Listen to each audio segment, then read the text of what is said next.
Hi guys, Grand J here and welcome to another one of our videos. Opus 7 has recently just been released and here we are with the new Opus 7 cards. Today's video we'll be doing our set review on the ice cards of Opus 7. Let's get started. So the first card we'll be looking at is Emperor FFL. It's a 2 CP backup when Emperor FFL or a category FFL character enters your field. Choose one forward of cost 5 or more and opponent controls, dull it and freeze it. So I talked about this a little bit from one of my earlier spoiler videos. So yeah, this card isn't particularly weak, but it's not particularly needed in Ice itself. So Ice already has a fantastic card for dealing with forwards of 5 or more in the form of Vayne. It's a 4 CP AK that just permanently keeps your opponent's 5 cost forwards locked down. So it performs a very similar role to Emperor FFL. In addition to this, there's like no archetype that's being pushed as the like FFL or the Final Fantasy Legends archetype. So there's no deck strategy that seems to incentivize you for playing like all FFL characters, or they don't have a particularly good incentive other than this card, right? And not only that, there aren't that many FFL cards at the moment. So the main FFL cards are the 4 generals, which are what, like the fire one, the ice, the fire one, the wind one, the water one, and the earth one. So yeah, so innately within FFL you don't have the 4 generals, and then there are 2 other main blocks of legends characters in the form of the fire ones, which are the Warriors of Light, which is like Aegis and Soul, and the water ones, which is Sarah FFL, as well as Dusk. So yeah, so like none of those cards seem like they want to be played with Ice. They all have their very specific archetype. So if you're playing the generals, you're going to be playing them mostly or primarily in a monocolored deck. And if you're playing those Warrior Lights, you're probably going to be playing in a more Warrior Light centric deck. And Ice has like no Warrior Lights from my recall at all. So this card just doesn't really gel with the rest of his category and what they're trying to do. And so there's no reason to play this at all. So I said earlier in my earlier spoiler video is that if you were to play Emperor FFL, it would be because of his FFL category tag, but it would highly depend upon other cards requiring you to have it or incentivizing you to have it, and there aren't any other cards that incentivize you to have it, so there's no reason to play this card at all. Moving on, next card is Eduardo. It is a 5 CP forward, 8,000 power, and his job is Bard. And his ability is when a job Bard forward you controls attacks, your opponent discards one card from his or her hand. So obviously this card is pretty solid, and like if it were like leaders of like a Bard archetype, then yeah, it'd be pretty cool, right? But unfortunately, if you look back into like the search history of FFTCG, there's only one other like Bard forward, like one other forward that's named Bard or has job Bard, and that's Edward. And Edward had some pretty nice backups, but his forward leaves a lot to be desired. It's a 2 CP 5k that can affect forwards with either first strike or haste. So not particularly a card that you want to be playing at all. So Eduardo has very little ways of being able to really make use of his ability. First of all, Eduardo is below the curve, and he doesn't have any like sort of good keywords, or doesn't have any ways to enter combat straight away. He doesn't have haste or any like combat stats or anything built upon him, right? So he's a pretty weak character, which is kind of what you expect for a Bard, and he's kind of more of a support effect. And there aren't any other Bards that you can just sort of, there's not many Bards that you can take advantage of his ability with, right? So he doesn't even specify like job Bards or standard unit Bards named Bard, right? So yeah, it's way more difficult to trigger off his ability, right? Most of the time, like 99.999% of the time, you're going to be relying on him to force your opponent to discard a card when he attacks. And yeah, in which case you're like overpaying for a body, and then you are hoping your opponent doesn't get rid of your 8k guy for you to attack, and then force your opponent to discard one card, right? And so yeah, so obviously this does lead to some interesting or fun gimmicks of, oh yeah, if I have a whole bunch of like small standard unit pieces of crap, and then I play Hashmal, the one that gives all your guys like a specific element or a specific job, I can turn all my guys into Bards and then just like swing them all in to make my opponent discard like 4 cards in one turn, right?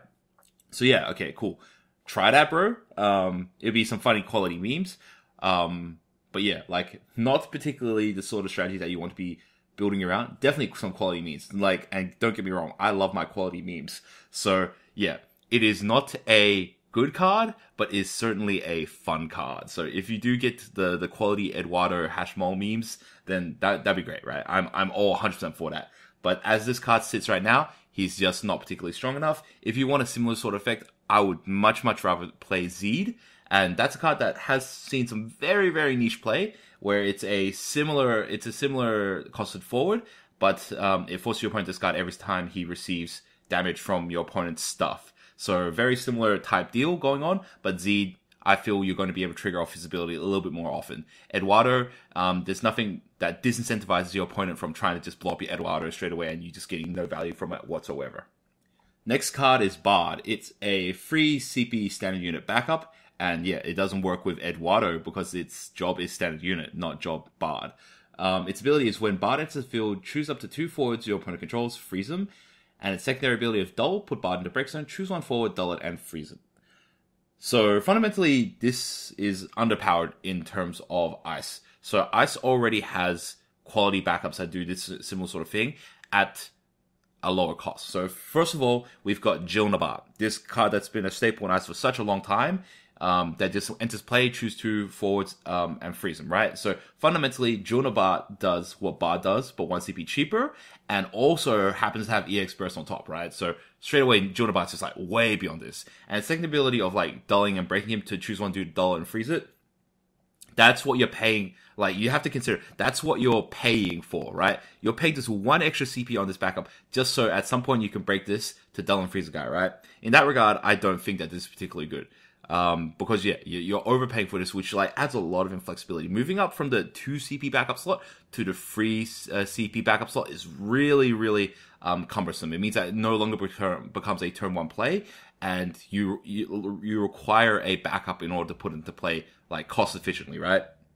So it becomes much more inflexible. And the benefit of just dulling and breaking to dull and freeze a guy is not particularly that worthwhile, especially in Ice, where you have a bazillion ways to just dull a guy for free or freeze a guy for free, right? So you're paying too much for this backup, and there are quality backups that already do this already, whether it's in the form of Jill Nabat or whether it's in the form of, say, something like Emina. Like one of the new Eminas. And like in this set, there's another similar backup that does a similar sort of thing of dulling and freezing as well. So Bard, overcosted, doesn't have EX Burst.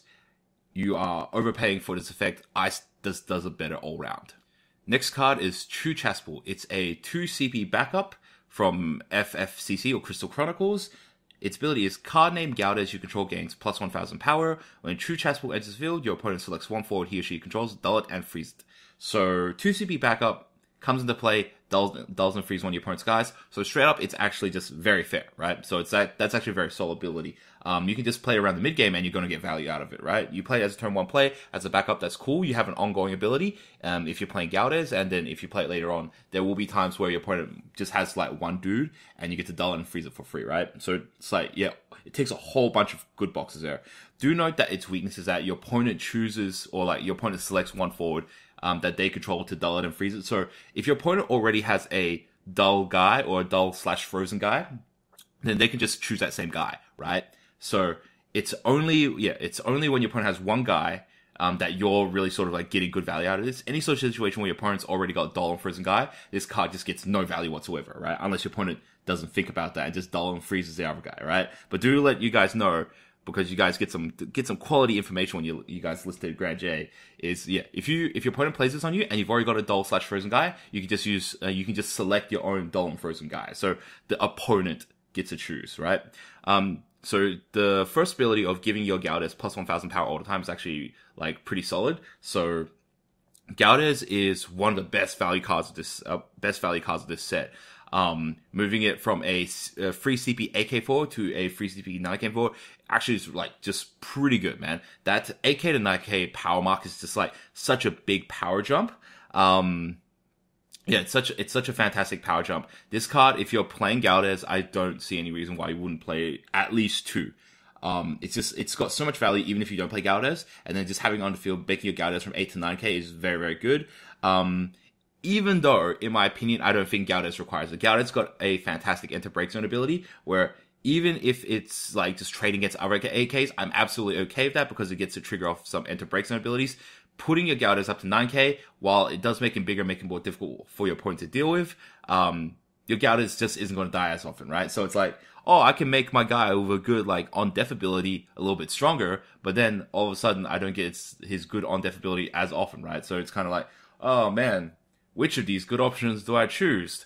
Obviously, both options are pretty good, so this card is pretty solid. If you're playing Gaudas, you play this, or if you happen to be playing Ice and you happen to be playing Gaudas, then that's good as well.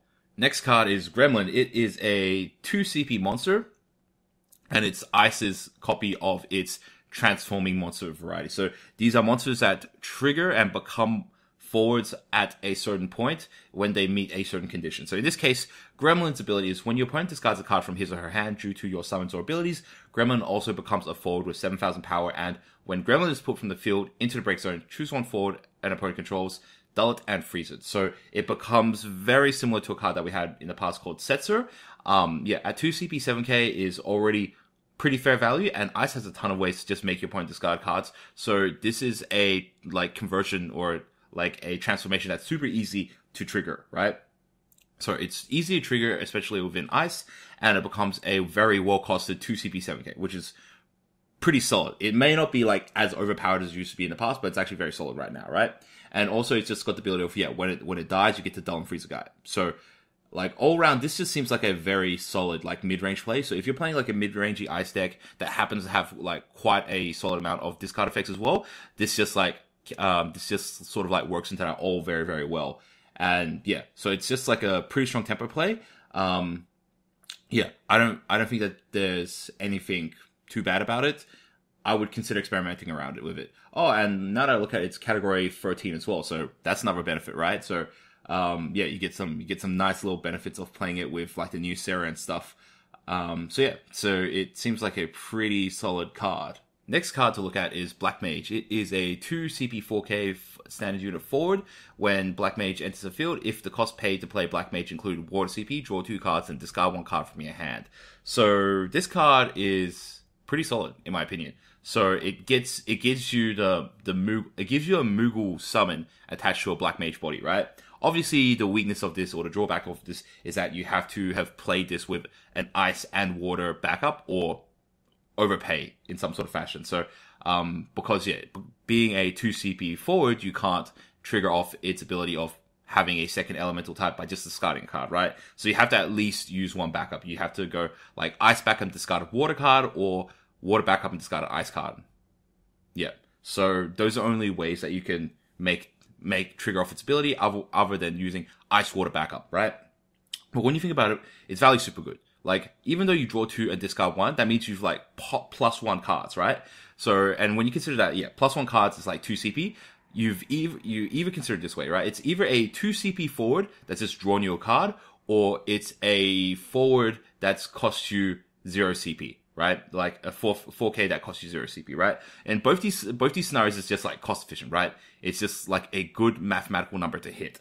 Obviously, it's a little bit cumbersome in how you play, but that means if you set up your backups in and around the mid-range, you can get a whole bunch of these really solid effects. So, I think this card is pretty solid, and in any sort of situation where you can then convert these, like, tons of bodies that you have on the field into some sort, like, using some sort of effect or some sort of cost, whether it's a form of powering them up, which, say, like, Deep Ground Soldier, or sacrificing them off with your cards like Kefka, or sacrificing them cards off with something like Famford or something, then it's very, very solid. So the standard units that have these pay a second elemental types, some are like quite good and some of them are lackluster, and I think Black Mage is quite a solid one. Next card we'll be talking about is Black Mage. It is a 2 CP backup for Ice Dull, choose 1 Dull forward, deal 2,000 damage. So this is just a reprint. Maybe I shouldn't say reprint. Maybe it's recategorization. Oh, actually, that's such a great term. I'm gonna coin that actually. So it's a recategorization of the Scholar that we had from Opus 2, which had the exact same effect, except it was previously Final Fantasy 14, and we are now switching it over to Final Fantasy 5, which in most cases doesn't really change the value of the card, except as currently the only 2 cards that really sort of benefit you from this category change is Bart's, which reactivates 2 category 5 characters, and Faris, which can look at the top 5 cards for a category 5 character.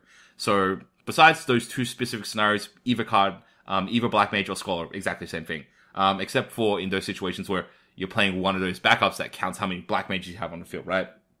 So very, very, very niche, very specific cards can benefit from you from this recategorization.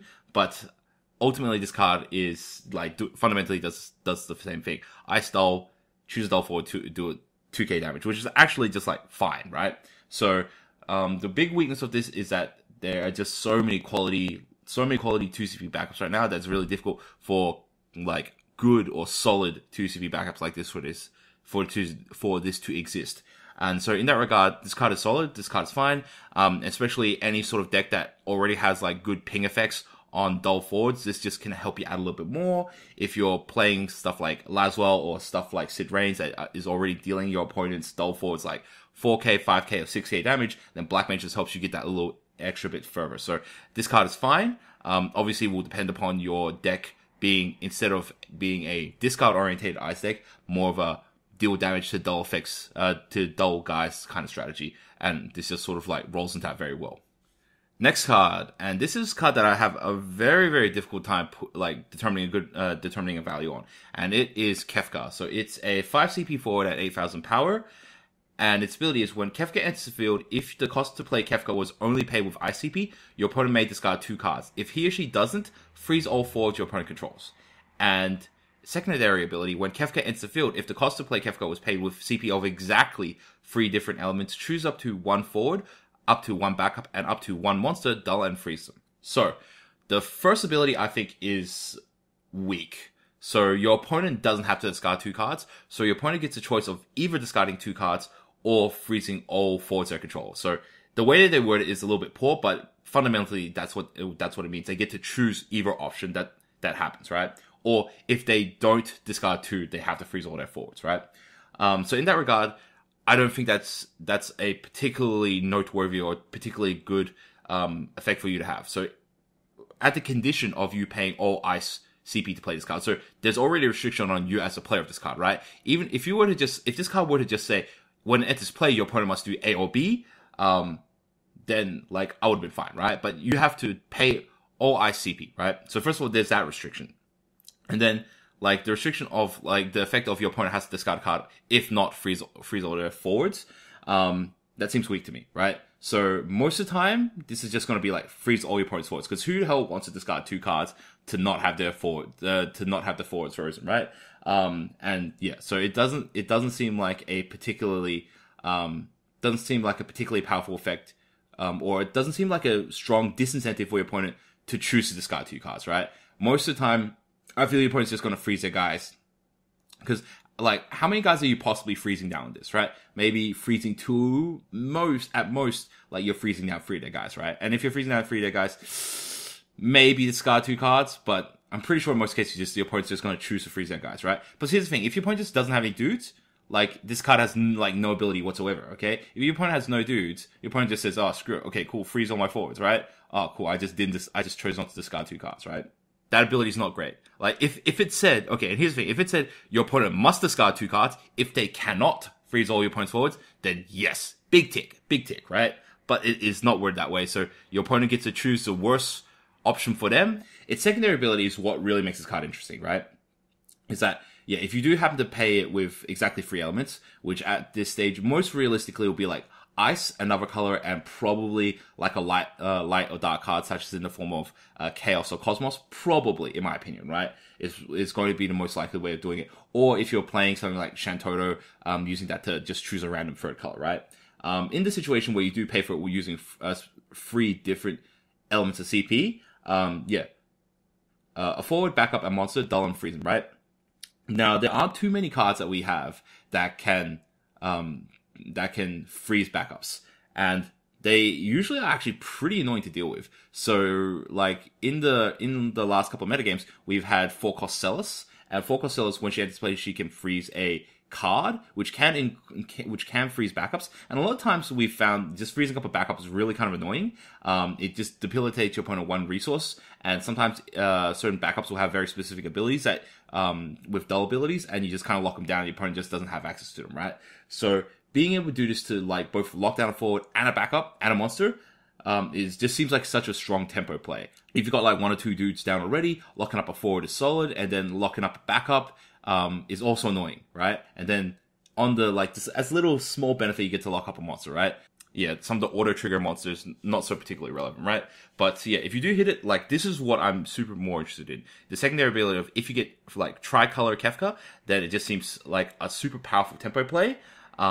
Yeah, and so this is what I have difficulty with. How strong is like tricolor Kefka when you play it down? I think it's gonna be pretty strong in my opinion. But it does cost 5, and at 5 you might as well just pay 1 extra CP and play Orphan, right? So that's kind of where I'm tossing up here. But in my initial impression so far, I think that this is going to be pretty strong if you can achieve the hurdle of 3 elements pretty easily. So the next card we'll be looking at is Goblin. It is a 2 CP monster. Put Goblin into Break Zone, search for 1 monster and add it to your hand, and secondary ability, discard Goblin, choose 1 dull forward, deal it 3,000 damage. You can only use this ability if Goblin is in your hand. So this is Ice's like free discard monster ability for the set.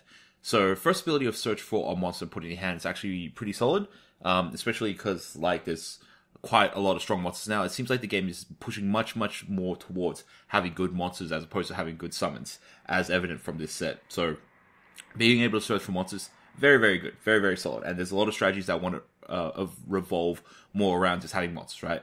That being said, paying 2 ICP to create this monster that can search for monster, not particularly cost effective. You are spending like 2 CP to just search for a monster. So not particularly cost effective in that regard. But if you are looking for a very specific monster that you need for your strategy, whether it's in the form of say Flan or something, then it's actually not a bad way to do it, even though Ice already has certain ways to search for monsters already, whether it's in the form of Dark Kefka or whether it's in the form of say Umaro. There are ways to search for monsters. So I don't feel that you really need Goblin, but if you are looking for a if you are looking for a monster way to search for monsters, either because you're playing something like say Schrödinger or something where you just really want to up your monster count, or playing something like Realm or playing something like Gao, then potentially this first ability might be relevant. Now its second ability is actually pretty solid. So choose a dull forward, deal it 3,000 damage. You can only use this from your hand. So you're basically just discarding a card to deal 3,000 damage with dull forward, right? So this as a just straight up combat trick is very solid. It means if your opponent's attacking you, like you get to deal at 3,000 damage, which means any small forward is generally going to be able to trade up against a mid-range forward, and mid-range forwards will be able to outfight large forwards. So this is a great way for you to play a smaller forward type strategy, but also still be able to threaten your opponent in combat. So I love combat tricks. They just make one of the most organic aspects of the game, which is combat, much more difficult for your opponent to deal with. And so this is the biggest deal damage effect amongst all these like just free damage type effects, free discard type effects. So Bomb only deals 2,000 damage. Obviously, it can deal it to both an active and a forward. But in Goblin's case, yeah, only dealing it to a dull forward does mean that it's generally only more relevant on defense. Otherwise, it could also be used in conjunction with any sort of Ice's effects that deal damage only to dull forwards to just sort of get over that line, whether it's in the form of Sid Reigns, or whether it's in the form of like Laswell, or if you happen to attack through with, say, like a Celis, you get to hit a dull forward for 4k, and then you can finish it off with Goblin. So Goblin is actually just like a very flexible card, and the fact that its name is Goblin as well is actually pretty legit, because there are quite a few Goblins right now. So if you are playing something like Mirror, it means that when you do use like Goblin's ability to sacrifice itself to search your deck for a Goblin, to search for your deck for a monster, Mirror can then use its ability to then search you out for another Goblin as well. So it ticks a lot of very good boxes. And because of that, I think that this card is pretty solid. And if you're building a strategy around this, it's definitely a good card to include. So, I do like this card. So, next card is Shiva, and this is the only Ice summon of the set.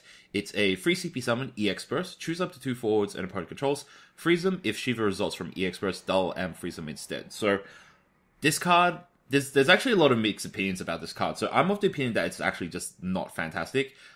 Paying free CP on a summon to just freeze 2 guys doesn't seem that great for me. Anyways, because like Ice has a lot of ways to just freeze guys already, and generally freezing guys is not as good as just dulling them, right? Because if your opponent's guys are dull, then you can attack through, right? If your opponents are active and you freeze them, just effectively does nothing, right? So, like, in this case, you're paying free CP. Like, if you were to just, like, cast it, for free CP, just to freeze two guys, it doesn't seem as good as, like, 2 CP Shiva, where it's just 2 CP just dull 2 guys, right? When you think about it, when you freeze 2 guys, you're basically making them so they don't reactivate on following turns, right? Whereas 2 CP Shiva dulling them, you're effectively getting the same thing in a attack and defense situation that free CP this Shiva would be giving you. Like, the only benefit that this of freezing your opponent's guys as opposed to just dulling them means that your opponent can't use any dull effects in response to it, right? So, it's except in very niche circumstances, dulling your opponent with 2 CP Shiva is better than 3 CP Shiva, right? Now, you got to take into consideration, oh yeah, well, what happens if you hit this on EX Burst? And yeah, if you hit it on EX Burst, then it's much better, right? You just get free way to just dull and freeze 2 guys.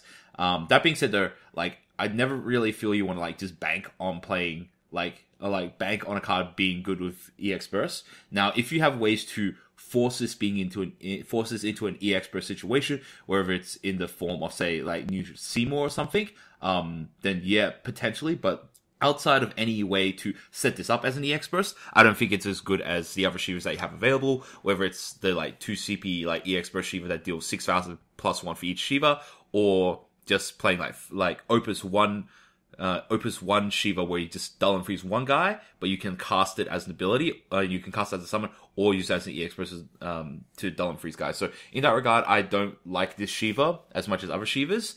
And I don't think that it really should see any play, because there are other better Shivas if you just want to stack up a ton of Shivas in your deck.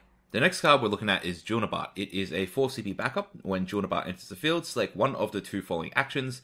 For each drop Psychon you control, your opponent discards 1 card from his or her hand, and deal 4,000 damage to all dull forwards in opponent's control. First of all, you have to consider how many Psychom cards are there in the game, and if you do a little bit of research, there are only 2 Psychom cards in the game. Well, there's quite a couple of Psychom cards, but they are 2 characters fundamentally. That's either Junabat or it is Yagrosh, right? Now, Opus 1 Yagrosh wasn't particularly, like, fantastic, and he hasn't seen play for a long time, but new Yagrosh from this set actually isn't too bad, and it might combo with this card interestingly. So, straight up, in any situation, unless you're using Hashmole to make all your guys Psychoms, then Junabat is just not going to discard a ton of cards from your opponent's hand. At most, you're discarding 2 cards from your opponent's hand, because Junabat does count herself as a drop Psychom, right? So, if you have no other like cards when you play Junabat, it's basically just a 2 CP backup that, it's a 4 CP backup that forces your opponent to discard. So, it's kind of like a pseudo 2 CP backup when you overall net it out, right? So, it's not bad, right? Its second ability of dealing 4,000 damage to all dull forwards your opponent controls, not a bad effect. I guess there might be occasional uses where you can use it to finish off forwards. That being said, though, paying 4 CP to do that, not a fantastic use of your CP and or backup slot. So most of the time you're going to be using it to just like put her down to make your opponent discard cards, right? Now this combos well with the new Yagrosh from this set. It's a 1 CP water backup where when it's play, you return one of your backups to your hand. And so obviously, if you play Junabat early just as a 2 CP, as a 4 CP backup and just to make your opponent discard 1 card, that's fine. Then later on you play Yagrosh, pick this Junabat up, and then you can play this Junabat again. This time you're playing Junabat and your opponent's discarding 2 cards from their hand, which is 4 CP, right? So besides from this very specific niche interaction, this card is a little bit held back. So obviously if there are more drop Psychoms, fantastic card, right? But at this stage, we've only got 2 of them, and I'm not super familiar with the FF13 lore, so I don't know if there are going to be potentially more Psychoms in the future. But at this stage, this card is just fine. The biggest thing that really holds this card back is that it is named Junabat, and so it clashes with a particularly strong 2 CP backup from Opus 1 called Junabat as well, which is fantastic card, EX Burst, freeze 2 of your opponent's forwards when it enters play, and it has a cool S ability in Sadistic Surge, I believe it's called. So because of that, Junabat is fine. But at this stage, I don't think that she is much more playable than the previous Junabat that we have. Although, like, if you really wanted to push into like Hashmole being playable, then potentially I could see like a deck that runs Eduardo as well as Junabat, and like you just play hash mode to change all your guys into like bards, or change all your guys into job psychoms, and then you just play this card. So that would be some very fun, interesting interactions if you were to do that. But besides with these like fun niche interactions, not a fantastic card in my opinion. Not a bad card, but does not hold up because it has to compete against the other Junipar. Next card to talk about is Snow. It is a 4 CP backup. When a forward you control attacks, choose one forward an opponent controls, dull it. So, again, this has a very similar restriction to Junipar in that his name is Snow. That being said, though, there aren't that many quality Snows. There is only really kind of 1 CP Snow from Opus 1, and other than that, we don't have too many other quality Snows. So this ability of just having free ways to just dull your opponent's guys whenever one of your guys attacks is actually pretty strong, but not really required in Ice, because Ice already has so many ways to just dull guys for free anyways, right? The real strength of this card is any sort of strategy or any sort of deck that can just spew out a ton of guys, right? So if you are playing like Vikings, or if you're playing any sort of other spammy standard unit type deck, or even playing the DGS soldier type guys, then this is actually not a bad card that combos with it. It just means that if you have a whole bunch of dudes, you can convert a whole bunch of dudes into dulling your opponent's guys, which means that you can just attack through, right? Now, well, Jason, what happens when my opponent has more than one, like, big guy that's gonna block my guys? Then you just party attack, right? You just party attack. If your opponent's got, like, 2 big guys, you just party attack with, like, 2 of your small guys, dull them down, your party attack goes through, and then you can swing through the rest of your other guys, right?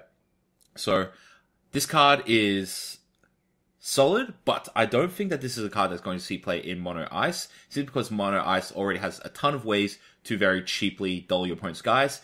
Its greatest strength, in my opinion, is in any sort of like dual color deck, whether it's in the form of like Ice Fire or Ice Water, because they can spam out dudes pretty easily. Ice Wind is probably not a bad combination as well. And also you have to take into consideration that it is category 13, so there are quite a lot of cards now that give you incentives for playing more FF13 characters, whether it's in the form of, say, Fang, that has more power the more FF13 characters you control, or whether it's in the form of other cards such as like Sarah and so on. So the main reason, so you're not going to be playing this in Mono Ice in my opinion, but if you do play this card, it'll be either 1 or 2 reasons. One, it's to support a deck that already can put out a lot of dudes, and this allows them to get through.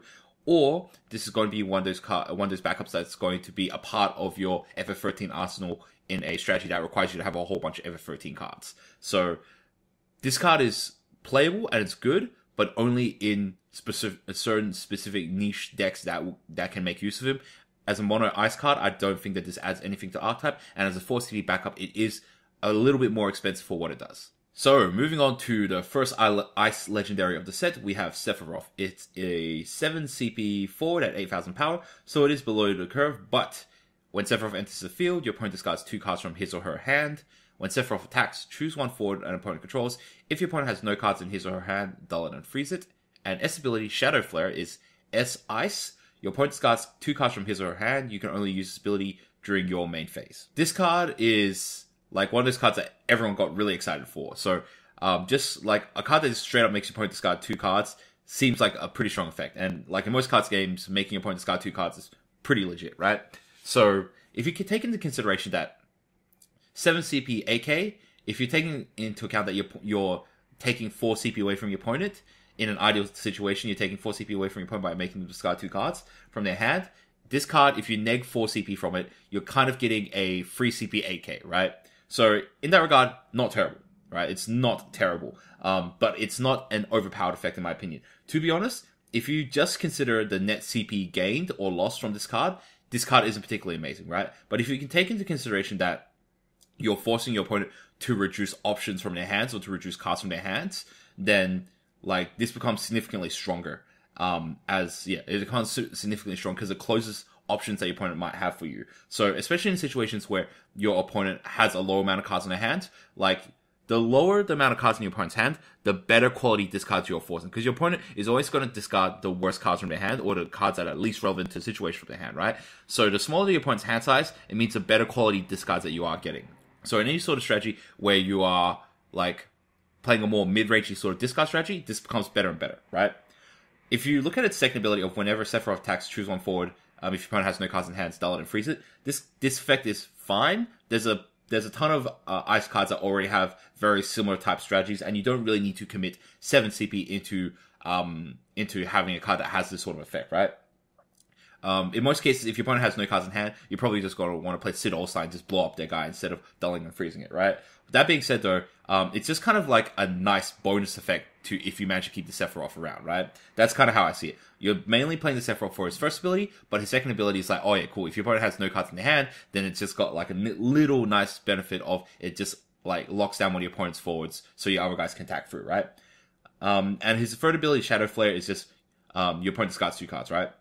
So if you're considering that you're discarding a Sephiroth and you're paying 1 ICP, you're spending 3 CP to then 4 CP on your opponent, which in a lot of discard strategies, usually it costs you more CP to make your opponent discard cards from their hand. So this is one of the few situations where it costs you less CP to force your opponent to discard cards from their hand. So the S ability is actually pretty strong. Obviously, you got to play more Sephiroths, and now that sort of leads us into, oh yeah, how many Sephiroths is the optimal amount of Sephiroths if you want to trigger this off, right? Do you just run like 3 copies of this legendary Sephiroth and that's it? Or do you run like some of the older Sephiroths to increase some of the S abilities, right? That being said, there's not too many Sephiroths that you want to just like kind of naturally play, right? Playing the 4 CP EX Burst Sephiroth, it gets you Dark Sephiroth, which is kind of cool, that you can use Shadow Flare, but you have to load up on Dark Sephiroths, which aren't exactly the best Dark cards you can be playing, right? Or you could be playing the 5-cost Sephiroth, that forces both you and your opponent to discard. But if you're playing a more mid-rangey discard deck, maybe not the best Sephiroth for you to play, right? But realistically, if you wanted to add a couple of extra Sephiroths, you're realistically most likely going to go with Opus 1 5 CP Sephiroth, even though you're probably not going to play it. I am not as excited for this card as other people are.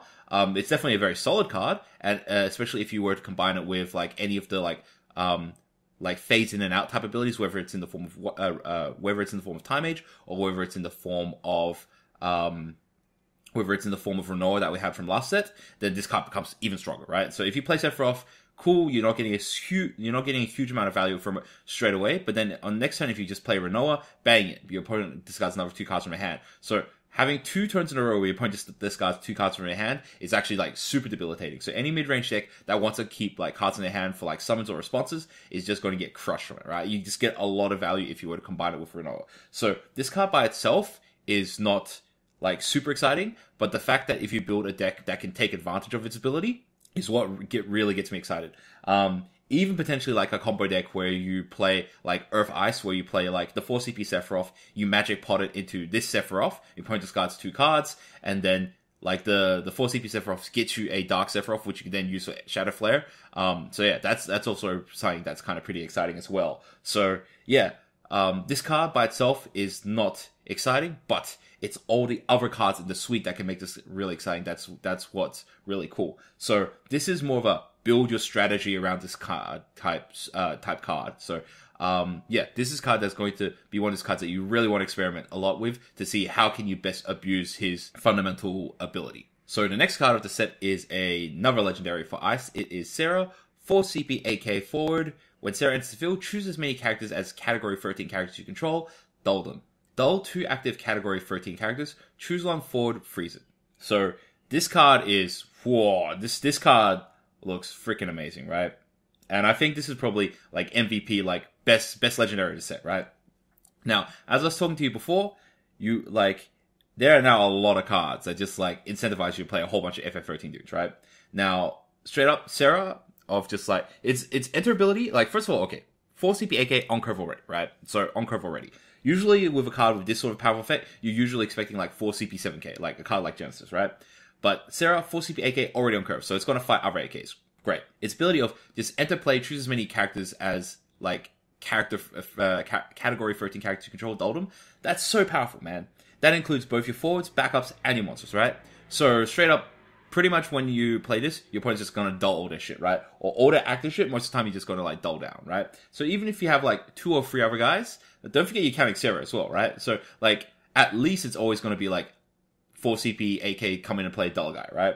But then like most of the time it's going to be like dull 2 or 3 guys. And it says choose as many characters, right? So you can dull their backups, you can dull their monsters as well. So you get to dull a whole bunch of shit. And most of the time I'm going to assume you're just going to dull like 3 or 4 guys. If you build your deck around this, like you're just going to dull a ton of guys, right?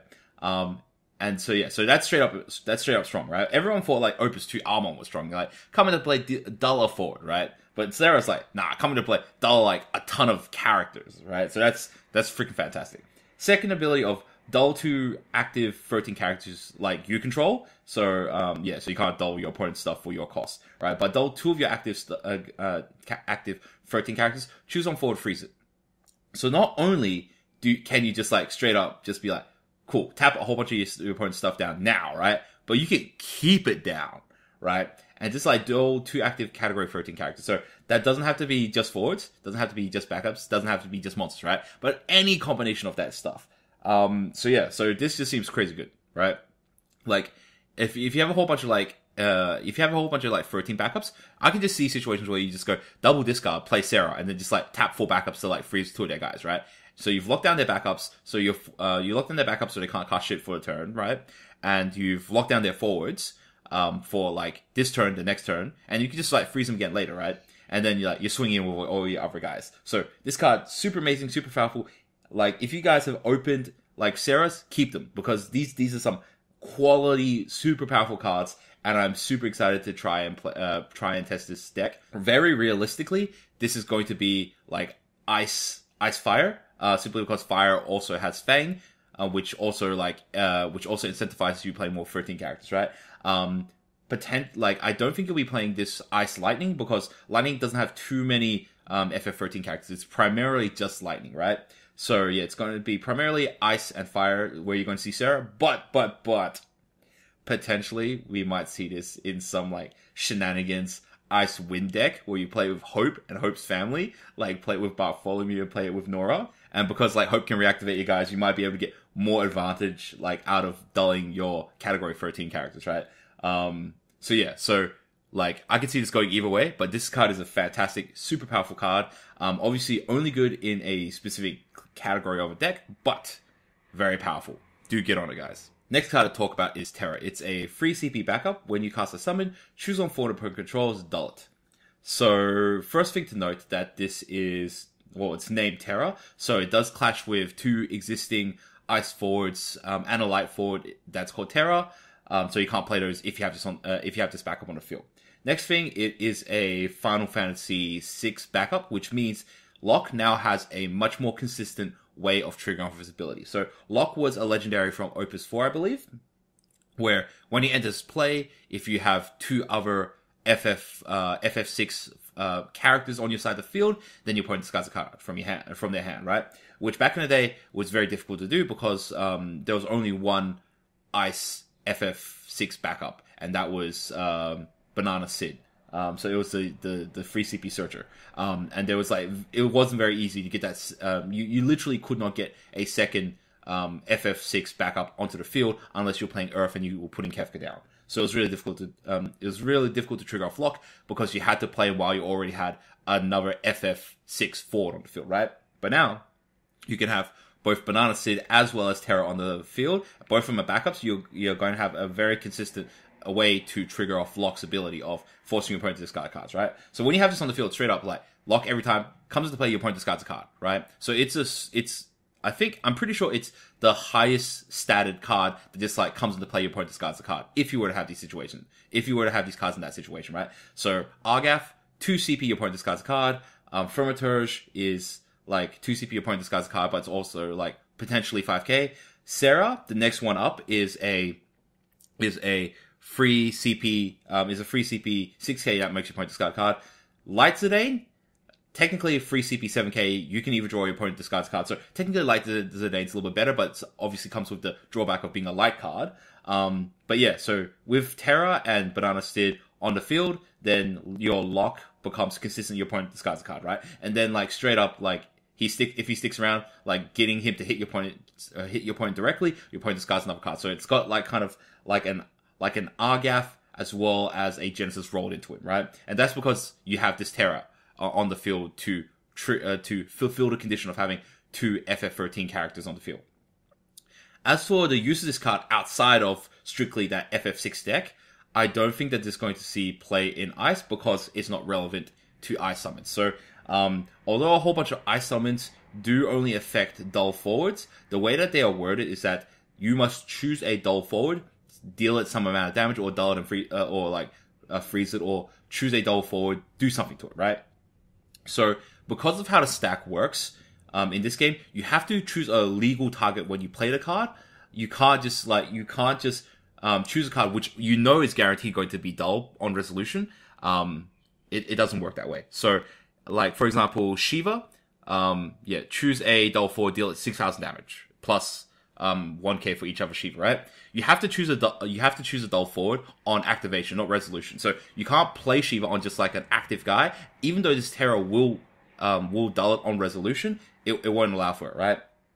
So you can't, like, it won't allow for it as it's not a legal target when you cast it. So this is actually not a useful card when you play it in Ice. Because Ice requires dull targets and Terra doesn't make them dull. And neither does it affect a lot of those Earth cards that only affect dull forwards as well. So yeah, a lot of the summons that deal with dull forwards, they have to choose dull forwards on activation. So this doesn't help there, right? But it does tend to help more, I believe, in in other elements where they want to play a whole lot of summons, and this is just kind of a bonus for doing that. So if you look at the two other elements that have quite a lot of Final Fantasy VI cards, that would be fire and that would be water, right? So if you're playing FF6, you're already playing Terra because you want to get more value out of lock, but then like playing like the fire FF6 suite in the form of Cyan and Sabin and so on, or playing it in the water suite, which is Gao, Realm, and Strago, then like, yeah, it means that those are both elements that have a lot of summons and a lot of quality summons as well, in the form of the water summons and in the form of like all the fire burn summons. Terra actually gives you a lot of extra value for that, and you're doing it because you want to get like value out of lock, right? So, yeah, definitely if this card does see play, definitely pushing towards a more FF6 centric deck, in my opinion. And it's almost certainly going to be duo color. It's almost certainly going to be either Ice Fire or Ice Water. That's where I see this card seeing play. Next card is Time Mage. It's a free CP forward at 5,000 power. When Time Mage enters the field, choose one forward and opponent controls, dull it, and freeze it. So this card is a little bit underwhelming, not particularly amazing, just it's the body of a what you would expect out of a two CP forward. Now generally you're not really playing two CP forwards that are trying to fight, so 5k is not particularly amazing. It's not going to win any fights, and it's going to lose most fights, right? So you're paying 1 CP extra just to dull and freeze a guy. In that regard, in Ice, overpriced. You're paying way too much for it. Although this isn't one of those swords where you must pay a secondary CP element in order to trigger off his ability. So if you have a way to cheat this guy in, whether it's one of those swords that enters play and then can put a guy in for free, or whether it's in the form of like a summon or something that can put this guy in for free, like Phoenix or something, those would be the only reasons why you would play this card. If you have some card that can just play a free CP forward in for free, or a free CP standard unit for free or something, then maybe this card might be relevant. If you're playing like Gladiator or something that brings a standard unit back from your break zone onto the field, maybe you might even want to just chuck one of these in just for the option of being able to Gladiator it back to dull and freeze a guy, right? So yeah, those are the only situations or only reasons why you play this Time Mage, because if you were to just play mono Ice, then you've got plenty of ways that does this already, that has a better body, and usually probably for a better cost as well. Next card is Babbliz, 2 CP monster. So this is another one of those monster forward hybrids. So it is, so its ability is Babbliz is also a monster in all situations. So it's both a monster and forward in all situations, including break zone and your deck.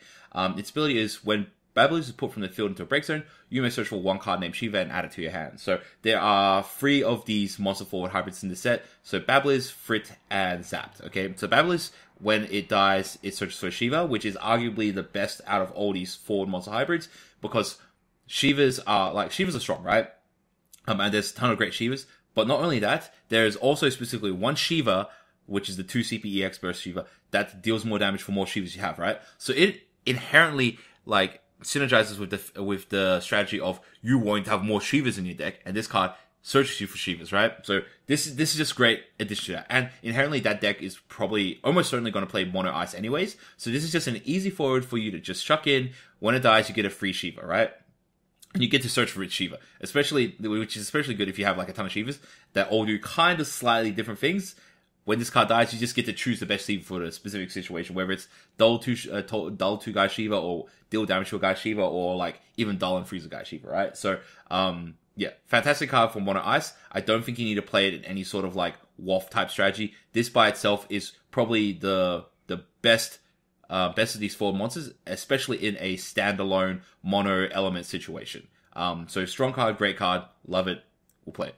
Next card is Mystic Knight. 3 CP forward, 6k power, so it's a little bit lower to the curve. When Mystic Knight enters the field, choose up to 2 backups. If the cost paid to play Mystic Knight includes win CP, activate them. So this is just like underwhelming, right? There's a whole bunch of win dudes I just never see play that all have this exact same ability of when they enter play, just reactivate 2 guys, right? So first ability is pretty whatever, okay? Second ability of cost required to cast Ice Summons is reduced by 1, it cannot become 0. This is when things get a little bit more interesting in that, yeah, Ice does have some quality summons. Reducing the cost of your Ice Summons by 1, just like wildest cards on the field, is actually pretty solid. Making all the Shivas from 3 to 2 and then 2 to 1, pretty good, right? Now, here's a question. If you were to play this card, and you want to play it with the full Shiva suite, let's say you're playing like, I don't know, like 12 Shivas maybe, right? Do you just play this as just a free CP 6k forward, and just try to keep it alive to like, to just keep Shivaing your opponent for 1 cheaper, and you just disregard the whole wind reactivate ability? Or do you just splash in a little bit of wind, just so you have some backups to reactivate with this card, right? So that's the question to ask. So yeah, so the fact that we're even considering this is actually testament to this card actually seeming playable. Although it does restrict it to just Ice Summons being reduced by 1, but it's like Ice Summons reduced by 1 all the time while it's on the field. It's not like other like Mystic Knight type abilities where it's like it only reduces it when you trigger off ability, or only reduces it when it attacks or something, right? You get to have this cost reduction just like permanently while it's on the field, right? So yeah, seems like a solid card, and from the way that it's worded, it does seem like they stack. So, oh man, if you get 2 or 3 of these guys on the field, start casting some Hades and shit for like 2 or 3 CP, or start casting like 1 CP like Glass Yellow Bolus, right? So yeah, it does seem like some potentially fun shenanigans you can have with this card. So yeah, so potentially like we may not even play this in like mono Ice Shiva deck, but we might play it in some sort of deck where you just spam out all these guys and start playing those like primo Ice summons like Zalira and Hades for like 1 CP each. So that might be like fun, right? So yeah, fun card to potentially creatively build strategies around. Next card, Unaleska. It is a free CP forward at 7,000 power. When Unaleska enters the field or attacks, choose 1 forward. You may discard 1 summon from your hand. If you do, dull it and freeze it. So a lot of things are good about this card. Free CP 7k, so it's on curve, right? It's Final Fantasy X, which is a pretty good category, but completely irrelevant for Ice. Its job is Summoner, which in most cases pretty irrelevant, except for 1 card this set, right? And then we get to its ability. This card is overcost. Like, this effect is overpriced, okay? Yeah. Just like, when it's play or field, discarding a summon, like, it's not even discarding a card to dull and freeze a guy, it's discarding a summon to dull and freeze a guy. It's like, oh man. Now, I know some strategies would enjoy having more summons in their break zone. That's cool, right? But if you want to get more summons into your break zone, they just discard them to play other cards, right? Because they all produce 2 CP. So in this case, discarding a card to, like, dull and freeze a guy, like, that's an expensive cost. And you don't even get like a freebie. It's not even like, oh, when Unaleska comes into play, just like dull and freeze a guy for free. And then when it attacks, you get to do the shit, right? It's like, nah, you get no freebie, son. Play this card, you gotta pay for it straight away. Yeah, so like every time you want to like trigger off this ability, whether it's enter field or attacks, you gotta pitch something. Of course, it's a May, so if you don't have one, you can't do it, right? And even if you did have one, you don't have to do it. But I'm pretty sure even if you have one, you wouldn't want to do it anyways, right? So effect is pretty bad. Now, can we justify this in any other way? Oh man, I did mention its job was Summoner, which is only relevant to 1 card this set. So there is 1 card called Braska, which reduces the cost of all your job summoners by 1. So in that specific niche situation where you're playing a water backup that reduces cost from 3 to 2 CP 7k, would you still play this card? I still do not think so. Next card is Yule. It is a 2 CP backup for Ice Dull. Put Yule into a break zone, search for 1 forward, and put it under the top card of your deck. So, people wondering, oh yeah, what's this about, right? So, fundamentally, this is a really delayed search ability. So first of all, you can't. It's not like a search card that you can search for a card and put it in your hand straight away, right? So first of all, you play this as a backup. You got to wait a full turn for it to come back to you for this card to reactivate, and then you have to play Ice Doll, break this back up in order to search for the card. You don't get it to your hand at that point. You then put a second card to the top of your deck, right? So to get to so it's really delayed backup, right? You have to do this really in advance in order to search for a specific forward, right? So it's actually quite cumbersome to use this ability. And it's not even like put it at the top card of your deck, so it's not like you can like combine it with a draw one card type effect. You basically have to do this during your opponent's turn, so you can draw into the card on your following turn. That's literally what this card's about, because it doesn't even put it at the top card of your deck, so you can't even use it to set up any express or anything, right? So this is so this isn't a particularly good card, although it does search you for any forward, right? So it isn't restricted to Ice, which Ice now has a 4 CP backup that just searches you for any Ice forward that puts it into your hand, right? So if you're playing just mono Ice, you wouldn't play Yule at all, because you've already got a backup that does that, right? Now, this allows you to flexibly look for any sort of forward. So that's whether it's form of like a light or dark card, or whether it's in any other element, right? But the fact that you have to break this forward really kind of sucks. I don't think it would be even too unfair. It might not. Honestly, it probably wouldn't be too unfair, even if it was Ice Dull. Don't put Yule in the breakup. Don't put Yule into a break zone. So this card, and the fact that you have to break the backup is kind of expensive. So it's super delayed. You then have to break the backup just to search for a specific forward. I do not think searching for any specific forward in that situation is worth the cost you have to pay for this, even though it is a 2CP backup and whatever. Not a fan of this card. I get that it's trying to be a search card, and obviously you pay a premium for searching, but I think that this premium is too high. So doing my cost value analysis, I do not think that the value of searching for any card in any specific situation is worth the delay, as well as the cumbersomeness and the cost that you have to pay for this card to do so. Although it is FF13, so that is a consideration. But if you want more FF13 cards, why not just play the other Yule? At least other Yule you get to do it for free. You just get to look at your top card of your deck, right? So that's way less relevant or useful to you as a card. But, if you really want them FF13 characters on the field, play other Yule. And real talk, don't worry. No one's going to archer your Yule to mill you 10 cards. Unless you're playing its mill deck, in which case you don't play it. Play the other Yule, don't play this card. And finally, last card of the set is Laswell. It is a 2 CP forward at 4k, so it is a little bit below the curve. But when Laswell enters the field, choose one dull forward, deal it 5,000 damage. If you control 5 or more ice characters, deal it 7,000 damage instead. So this is a pretty quality forward. Very similar to Opus 1 Sid Reigns, or starter deck Sid Reigns. It deals a little bit more damage when it comes into play, so it deals 5k when it comes into play, but its body's a little bit smaller, so it's a 4k body, right? But realistically, at that sort of size, you don't really care about its body anyways, right? So obviously, the downside of it is that compared to Sid Reigns, if you kill the forward, you then get to force your opponent to discard a card from their hand, which is great. I love that, and I know a couple other people that really love that effect as well. But, so to compensate for it, Laswell dealing 5k damage, actually quite respectable. Not going to blow up any larger guys, but obviously there's a lot of ways for Ice to then just chip away at dull forwards as well. When you consider that, if you control 5 or more Ice characters, deal 7k instead, which is actually pretty to do. It's pretty easy to do.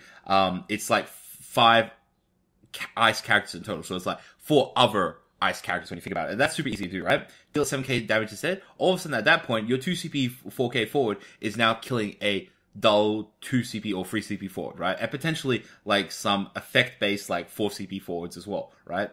So it's just killing a whole bunch of dudes for a really cheap cost. You don't get the discard effect that Sid Reigns has, but more likely than not, you're just killing a dude with it. So it's a great effect. Definitely its effect is much more likely to be relevant in a mono ice deck, although from testing with Orphan, it is not unlikely for you to not have 5 characters of 5 ice characters on the field when you play this card. So if you're playing it as a dual color deck, in order to get that 7,000 damage, you're probably going to be playing this later in the game. But if you're playing it as a more sort of mid-rangey mono ice deck, then you're going to be able to get this out by I reckon your 4th or 5th turn pretty consistently to hit that 7k damage. So I think this card is pretty fantastic. And I just noticed its job class is Knight, which is mostly irrelevant. because Ice doesn't really have any sort of Knight support or isn't one of the main Knight colors, but I guess it means that it's searchable with something like Drew Goltana, right? Which I don't know if it adds any points. Maybe if you're playing like Ice Lightning. Oh, actually, it's actually not bad in Ice Lightning then, right? So if you use Drew Goltana, you could potentially give you another card to search for it, right? But other than that, like, it's like, other than that, that's just like a small bonus to already pretty fantastic cards. So this is a great card. Probably one of the better heroics of the set.